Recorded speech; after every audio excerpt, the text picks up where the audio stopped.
we have a small magnetic field on the stone, and it allows me to float my magnet sideways a little bit there. Not too much. Maybe that's just leaning into the curve. I don't know. Anyway, we're playing with magnets and AUPT because AUPT. Hang on a sec.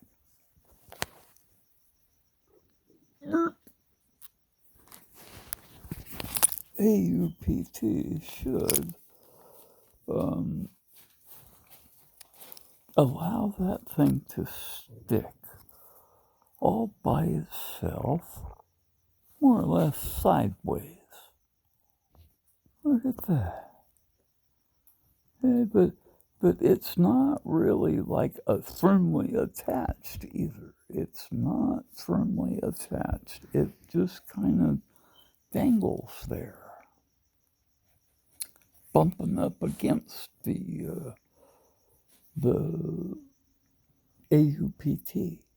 AUPT is both magnetic and diamagnetic. So it's creating a repulsion field at the same time. And it's kind of centering around that little cube right there. And you can sort of see it sitting there too, right? Where it's sitting is a place where all the things came together. And there it is. It's just sitting there. I dropped it onto the stone, and that's where it landed. These are puzzle magnets, and they only work in certain directions. Okay, and so it adds to the to the cockamamie randomness of things. But what you're seeing is little cubes behind this thing that are about the same size, right? They're about 4 millimeters on a side. Just right under a half a centimeter, 4 millimeters, and it's cubic, right? It's cubic, and that arrangement is carried out throughout the entire stone. Look at that. Isn't that super cool? I think that's super cool, man. Because they're all lined up in perfect little rows and columns so perfectly that it looks like a checkerboard. But when you move it, it kind of moves and shifts depending on which way you're looking down that row and column combination. And it's a north-south arrangement with gold and platinum. Okay, so the gold is on one side and the platinum's on the other. And they make a cube that's 2 of each. Right? And that's the smallest unit cell. And it's repeated throughout the entire stone.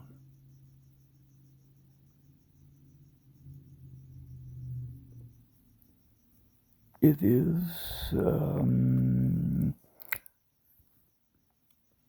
a known thing. You can address information into the crystal lattice because it's slightly magnetic. It's slightly magnetic, and it's lined up in perfect little rows and columns. So what you're looking at is a rather largish memory crystal. It's got more information written into it than probably all human endeavors have ever created so far. This right here, you know, because it's like cubed, cubed, times itself twice.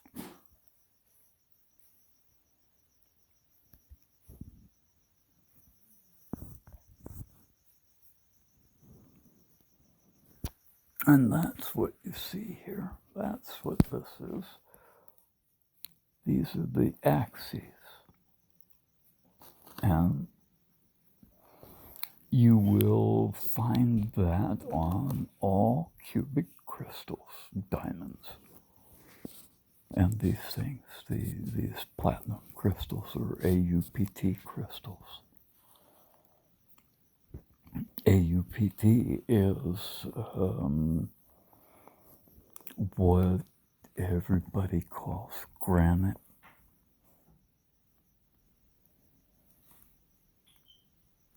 It's not quartz, it's not feldspar, it's AUPT. That white stuff there, that's platinum.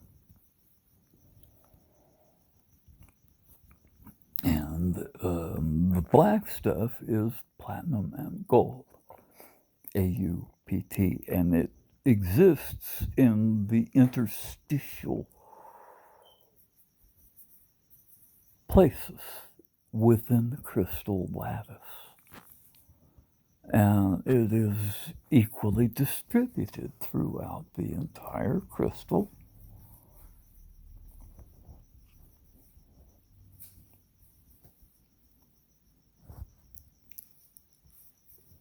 And they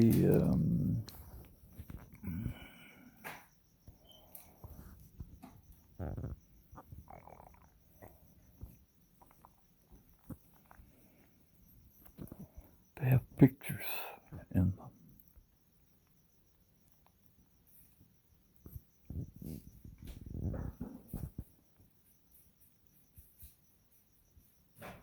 Greetings, sir. Namaste.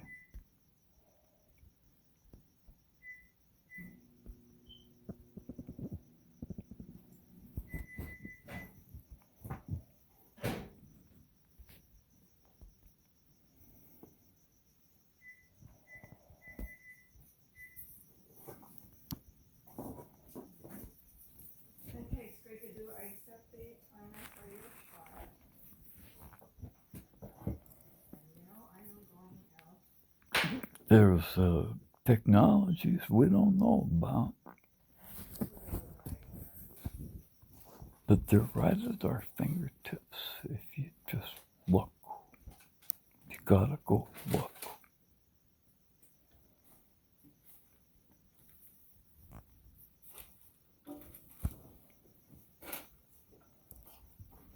Because see, this stuff, it's ubiquitous. It's everything. And nobody noticed before. Nobody noticed. I don't know why.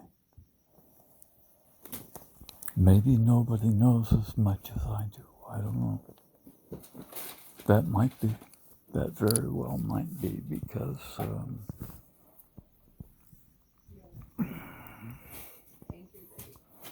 I didn't stop learning when I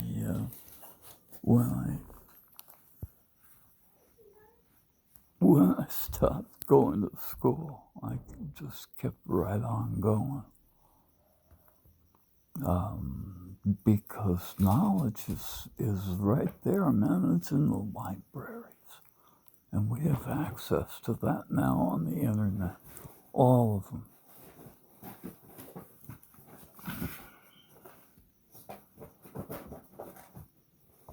And you can get an education and a degree from a real university online. And it's a good thing. We can live with each other with this technology. This right here is going to change the world because it is so very, very, very, very useful.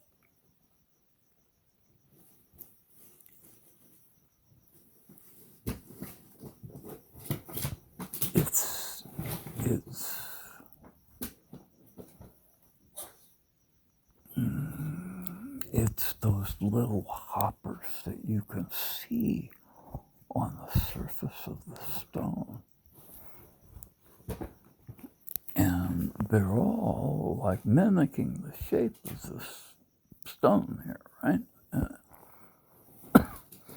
And they're at a particular address within that crystal lattice. Each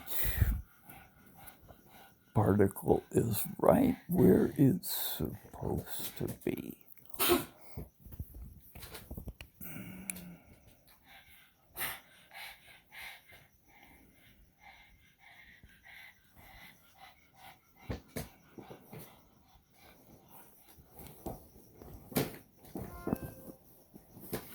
Wow, isn't that something, huh?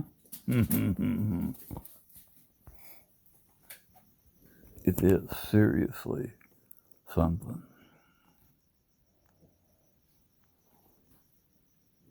Because this stuff here, we can go get it just by going out and picking up river rocks. That's what these are. That's what these are. These are the rocks that my wife and I have been picking up in parking lots or in our backyard. This one came from our backyard. And it's a platinum crystal with gold impregnated in it. And they share a covalent bond rather than a metallic bond. So they don't respond as a metal. If you ran a metal detector over them, they act like a rock, not like a piece of metal, because it's got the covalent bonding. So people just ignored it. They didn't understand what they were looking at. And I came along and I found this stuff. AUPT, the dust, all over me when I get back from the field. And it's got a kind of a sparkly, well, hang on a second. There we go. It's got like a sparkly to it that just sticks to your fingers. Look at that.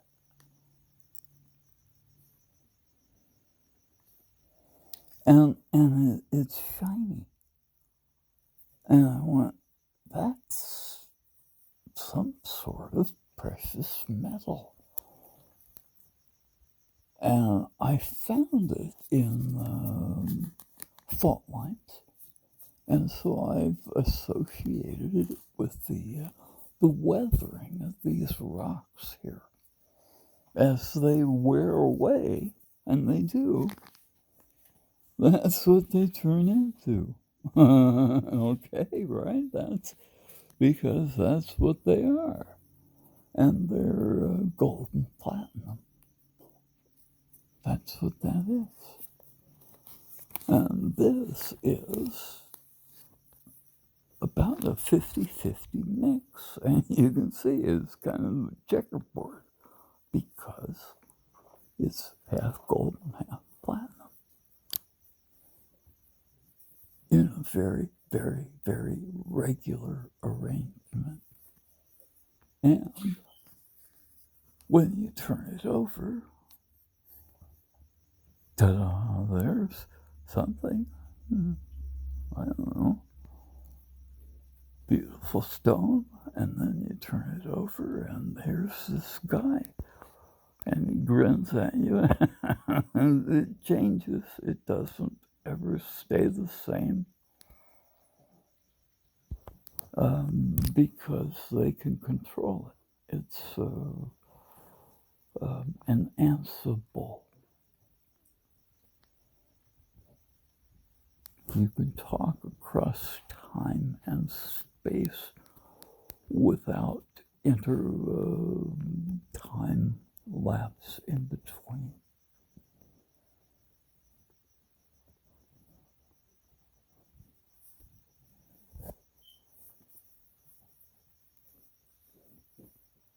And these things have and create tachyons.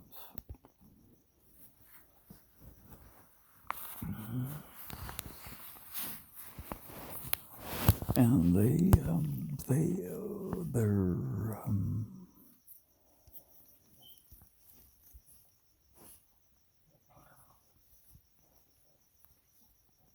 so non-reactive to everything.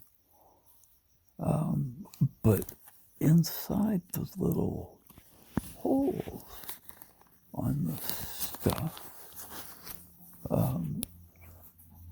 chemical reactions can happen, or physical reactions can happen. Some people thought they were maybe getting a fusion of hydrogen into helium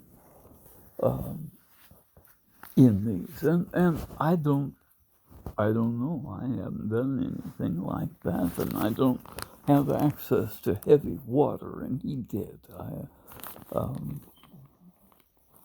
But I don't know where to get heavy water, and I don't really want to.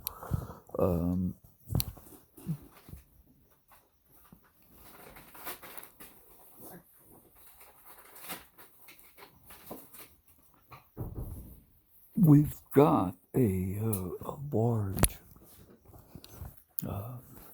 amount of this stuff, though, and it's ready to go. We can melt this. You grind it up first, of course, and then you melt it.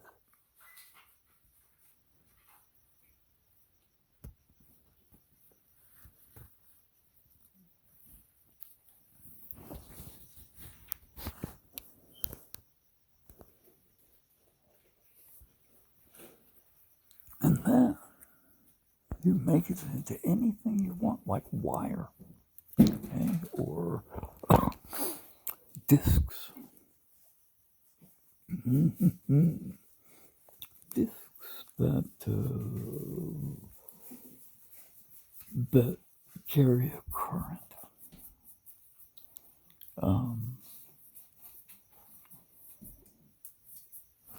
Anyway, yeah, we can make them go. We can make them fly, I think. These magnets, they're kind of flying right there. That's kind of what that is. Because it's not really firmly attached to that thing at all. It would fall off.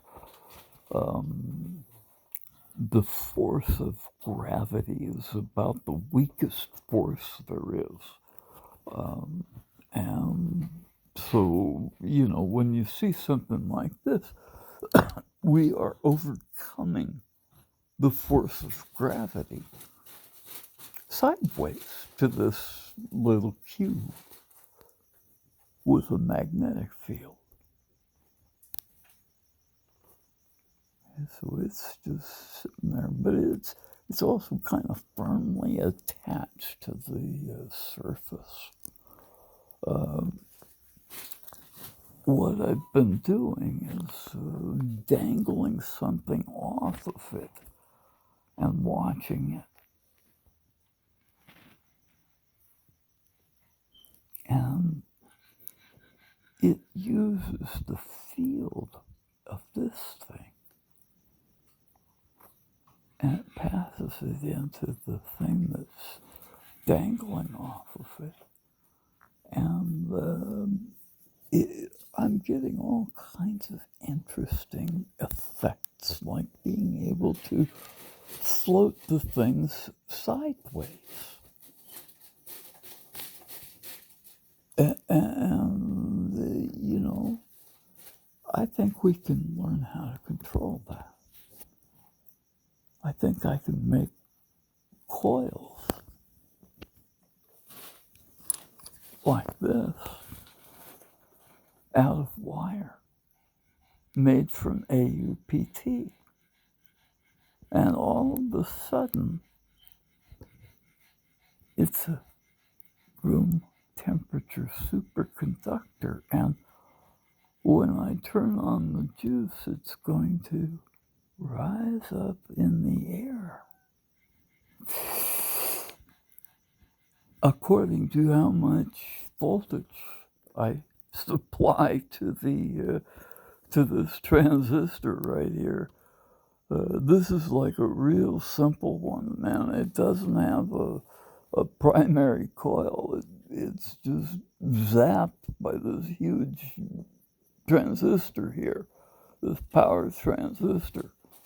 And so they take 12 volts and zap it up to about 120,000 volts and send it out the top of that little wire there.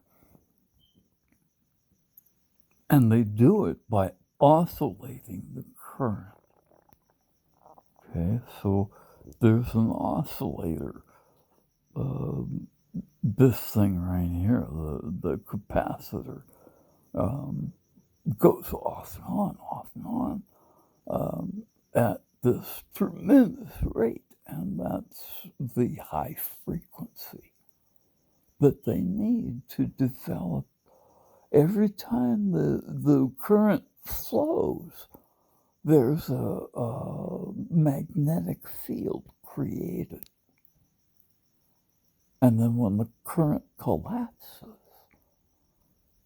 it releases those electrons out the top of the wire here. And it glows blue. Okay, just because all those electrons have to go somewhere. But it's their oscillation that creates that flow of energy. And that's how you rise off the earth, by oscillating that magnetic field.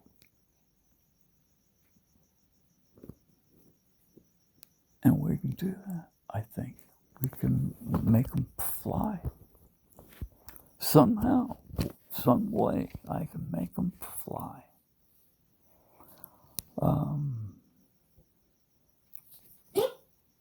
I'm working on it.